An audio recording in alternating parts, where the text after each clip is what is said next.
Hala, nanay ni VNC may ipinagpaalam kay Kalingap Rab. Nagsawa na siya sa pag-araw-araw na Isang mapagpalang araw sa inyong lahat mga Kalingap, sanay hindi niyo po makalimutan na mag-like sa video na ito. At paunawa tapusin muna ang kabuuan ng video na ito mga Kalingap at para malaman ang nilalaman nito. At maraming salamat po mga Kalingap sa pagpatuloy na pagsuporta lalo na kay Kuya Val Santos Matubang at kay Ate Edna Vlogs at Kalingap Rab. Maraming salamat po. Nanay ni VNC may ipinagpaalam kay Kalingap Rab. Pero bago yun mga Kalingap ay pag-usapan muna natin ang tambalan ni Edo at VNC mga Kalingap na kung saan ang kanilang pagkakaibigan ay ibang-iba na kaysa sa dati. Ayun na nga, mga idol, mga Kalingap, no? Kalingap Rab, nanawagan na sa supporters ng EDSI guys, no? Ano kaya ang kinanawagan ni Kalingap Rab sa mga supporters? Ating alamin mga idol, mga Kalingap. At kung bago ka pa lamang sa aking YouTube channel, mga Kalingap, please like and subscribe na rin po at pag-ipindot na rin po ang notification bell button para updated po kayo sa mga ilalabas natin reaction video. At huwag pong kalimutan suportahan ang magamang matubang na si Kuya Val Santos Matubang, Kalingap Rab, Ate Edna Vlogs, buong Kalingap team at mga Kalingap reactor mga idol, no? At huwag na natin patagalin to guys. Panoorin na natin mga idol. Let's go! Magkaibang mundo ang tinatahak ni Edo at VNC. Si Edo ay isang tahimik na lalaki, mahilig sa mga libro at madalas mag-isa. Si VNC naman ay isang masayahing dalaga, laging napapaligiran ng mga kaibigan at punong-puno ng sigla. Sa kabila ng kanilang magkaibang mga ugali, nagkakilala sila sa isang proyekto sa kanilang bayan at nang dahil yun kay Kalingap Rab, ngunit hindi nila inasahan na magbabago ang lahat ng yun. Sa una, hindi nila maiwasan na magtampuhan. Si Edo ay palaging nawawala sa samahan nila Kalingap Rab dati dahil sa nag-charity rin si Edo, naghahanap ng matutulungan, samantalang si VNC ay laging pumabala sa pagpapatawa sa iba. Pero isang araw, kailangan nilang magtulungan sa isang proyekto na malapit nang magtapos. Nagdesisyon silang magtrabaho magkasama at sa kabila ng mga unang hindi pagkakaunawaan, natutunan nilang mag-adjust sa isa't isa. Habang tumatagal, napansin ni Edo ang mga simpleng bagay na ginagawa ni VNC, kung paanong siya ay may malasakit sa mga tao, kung paano siya magaan at natural sa mga sitwasyon.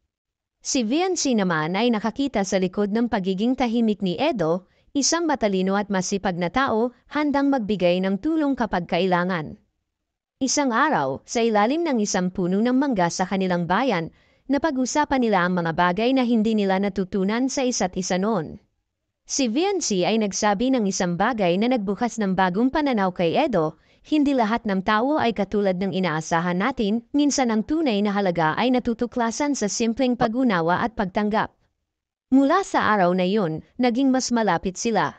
Hindi na sila nag-aaway o nagtatampo. Natutunan nilang respetuhin ang mga pagkakaiba at tanggapin ang bawat isa sa kanilang mga kahinaan at lakas.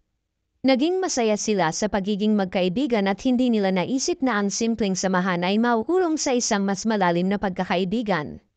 Kung dati ay magkakaibang tao sila, ngayon ay parang magkapamilya na.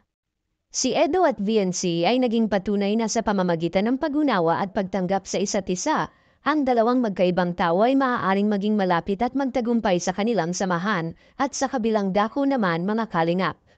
Nanay nagpaalam kay Kalingap Rab. Tungkol saan? Yan ang ating makikita sa video. Si Edo mismo, di yan tatagal siya.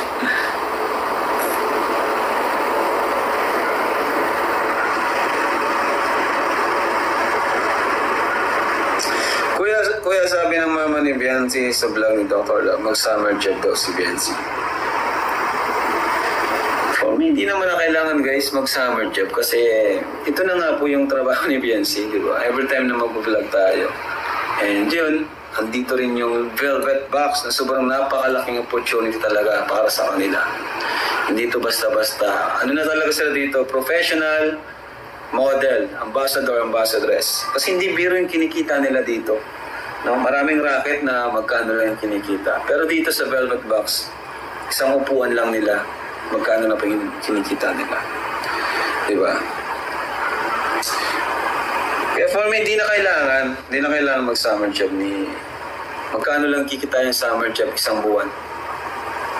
Sige nga, magkano kikitain niya doon? Pagod pa siya. So, para sa akin, hindi na po kailangan ni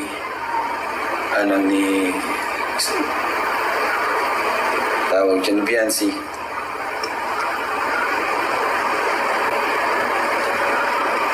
Balak palang magtrabaho ni VNC ngayon bakasyon mga kalingap at hindi papayagan ni Kalingap Rab na mag-summer job si VNC dahil sa may trabaho naman na siya at mas malaki pa ang kikitain ni VNC kung siya ay makipag-ugnayan kay Kalingap Rab.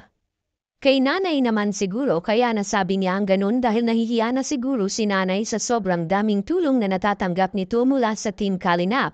Ngunit tama naman si Kalingap Rab. Dahil mas malaki pa ang kikitain ni VNC kung siya ay magtrabaho kay Kalingap Rab.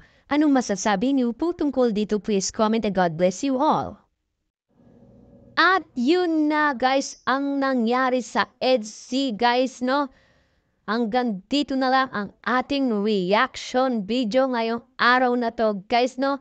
At kung bago ka pa lamang sa aking YouTube channel, please like and subscribe na rin po at pakipindot na rin po ang notification bell button para updated po sa mga ilalabas nating mga reaction video mga kalingap no.